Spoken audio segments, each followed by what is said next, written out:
ഒരു കുട്ടി ജനിച്ചു കഴിഞ്ഞാൽ നമ്മൾ ആദ്യം ചിന്തിക്കുന്നത് അവൻ്റെ അല്ലെങ്കിൽ അവളുടെ ഭാവിയെക്കുറിച്ചായിരിക്കും. അതായത് മികച്ച വിദ്യാഭ്യാസം, നല്ല ഒരു ജോലി, ഇങ്ങനത്തെ കാര്യങ്ങളൊക്കെ. എന്നാൽ നിങ്ങളൊരു കാര്യം ചിന്തിച്ചിട്ടുണ്ടോ?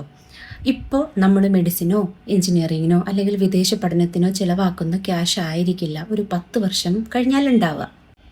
സാധാരണ സാധനങ്ങളുടെ വില കൂടുന്നതിനേക്കാൾ ഇരട്ടി വേഗതയിലാണ് വിദ്യാഭ്യാസ ചെലവ് വർദ്ധിക്കുന്നത്.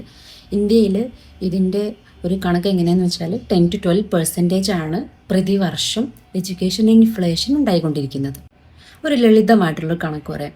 അതായത് ഇന്നത്തെ സാഹചര്യത്തിൽ ഒരു പ്രീമിയം കോളേജിൽ നമുക്ക് കുട്ടീനെ പഠിപ്പിക്കണമെങ്കിൽ ഒരു 10 ലക്ഷം രൂപ വേണമെന്ന് വിചാരിക്കാം. എന്നാൽ ഇതേ കോഴ്സ് ഒരു 10 വർഷം കഴിയുമ്പം 20-25 ലക്ഷമായിട്ട് മാറിയേക്കാം. അതിപ്പോൾ ഒരു 15 വർഷം കഴിയുകയാണെങ്കിൽ അത് 40 ലക്ഷത്തിൻ്റെ മുകളിലേക്ക് പോയേക്കാം. എന്നാൽ പല പാരൻസും വിചാരിക്കുന്നത് എന്താണെന്നറിയോ? അതായത് നമുക്ക് അവസാന നിമിഷത്തിൽ ഒരു എഡ്യൂക്കേഷൻ ലോൺ എടുത്തിട്ട് ഈ പ്രശ്നം പരിഹരിക്കാമെന്നാണ്. എന്നാൽ ഈ എഡ്യൂക്കേഷൻ ഇൻഫ്ലേഷനും അതുപോലെ ഈ ബാധ്യത, പലിശയും എഡ്യൂക്കേഷൻ ലോണിൻ്റെ ബാധ്യതയും നമ്മൾ കുട്ടീനെ അവരുടെ കരിയറിൻ്റെ തുടക്കത്തിൽ തന്നെ മോശമായിട്ട് ബാധിക്കാൻ സാധ്യതയുണ്ട്. അപ്പോൾ ഇതിനെന്താണ് ഒരു പരിഹാരം? നമുക്കിതിന് നോക്കുകയാണെങ്കിൽ ഒരു 3 പരിഹാരം കാണാൻ പറ്റും. അതിലൊന്നാമത്തത് നമ്മൾ ഇന്ന് തന്നെ പ്ലാനിങ് തുടങ്ങുക എന്നതാണ്. അതായത് നമ്മളെ കുട്ടി ഇപ്പോൾ ചെറുതായിരിക്കാം.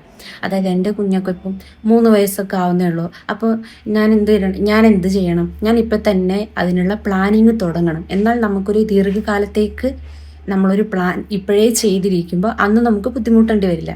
അതിനായിട്ട് നമ്മൾ ചെയ്യേണ്ടതെന്ന് വെച്ചാൽ ഒന്നാമതായിട്ട് നമ്മൾ നിക്ഷേപം തുടങ്ങുക. Start investment. അതിപ്പോൾ ചെറിയ തുകയാണെങ്കിൽ പോലും നമ്മൾ ഇപ്പോഴേ ഇൻവെസ്റ്റ് ചെയ്ത് തുടങ്ങിയാൽ അതിൻ്റെ പവർ ഓഫ് കോമ്പൗണ്ടിങ് കാരണം ഭാവിയിൽ അതിൽ നിന്ന് നല്ലൊരു റിട്ടേൺ വരാൻ സാധ്യതയുണ്ട്. രണ്ടാമത്തെ കാര്യം അതെന്താണെന്ന് വെച്ചാൽ നമ്മൾ ശരിയായ നിക്ഷേപങ്ങൾ തിരഞ്ഞെടുക്കുക. അതായത് നല്ല ചൈൽഡ് പ്ലാനുകൾ അല്ലെങ്കിൽ നല്ല റിട്ടേൺ തരുന്ന SIP മ്യൂച്വൽ ഫണ്ടിലിടുക.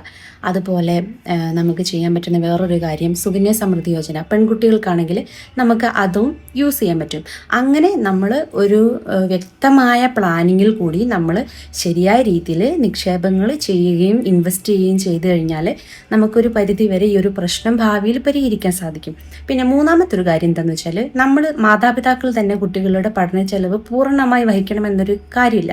അതിൽ നമുക്ക് ചെയ്യാൻ പറ്റുന്ന ഒന്ന്, നമുക്ക് കുട്ടികൾക്ക് ഉള്ള സ്കോളർഷിപ്പുകളെ കുറിച്ച് അറിഞ്ഞിരിക്കുക. അതായത് കുട്ടികൾക്ക് നല്ല കഴിവുകളുണ്ടെങ്കിൽ അത് പരിപോഷിപ്പിച്ചെടുത്ത് അത് ഉപയോഗിച്ച് ദേശീയ തലത്തിലും അന്തർദേശീയ തലത്തിലുള്ള സ്കോളർഷിപ്പുകൾ കരസ്ഥമാക്കുകയും അങ്ങനെ നമുക്ക് കുട്ടിയുടെ പഠന ചെലവ് ഭാഗികമായിട്ട് വേറൊരു രീതിയിൽ വേറൊരാൾ വഹിക്കുന്ന രീതിയിലും കൂടി നമുക്ക് ചെയ്യാൻ സാധിക്കും. വിദ്യാഭ്യാസം എന്ന് പറയുന്നത് നമുക്ക് നമ്മുടെ മക്കൾക്ക് നൽകാൻ പറ്റുന്ന ഏറ്റവും ഒരു നല്ല കാര്യമാണത്. അപ്പോൾ നമുക്കത് നാളെ ഒരു സാമ്പത്തിക ബാധ്യതയായി മാറാതെ ഇരിക്കാൻ വേണ്ടിയിട്ട് നമ്മൾ നാളെ തുടങ്ങാമെന്ന് വിചാരിക്കാതെ ഇന്ന് തന്നെ തുടങ്ങുക, ശരിയായ രീതിയിൽ ചെയ്യാം. അപ്പം ഈ അറിവ് നിങ്ങൾക്ക് ഉപകാരപ്രദമായിട്ട് തോന്നിയിട്ടുണ്ടെങ്കിൽ നിങ്ങൾ നിങ്ങളുടെ ഫ്രണ്ട്സിനോ പാരൻസിനോ ആർക്കെങ്കിലും അയച്ചു കൊടുക്കുക, ഷെയർ ചെയ്യുക, ഫോളോ ചെയ്യൂ.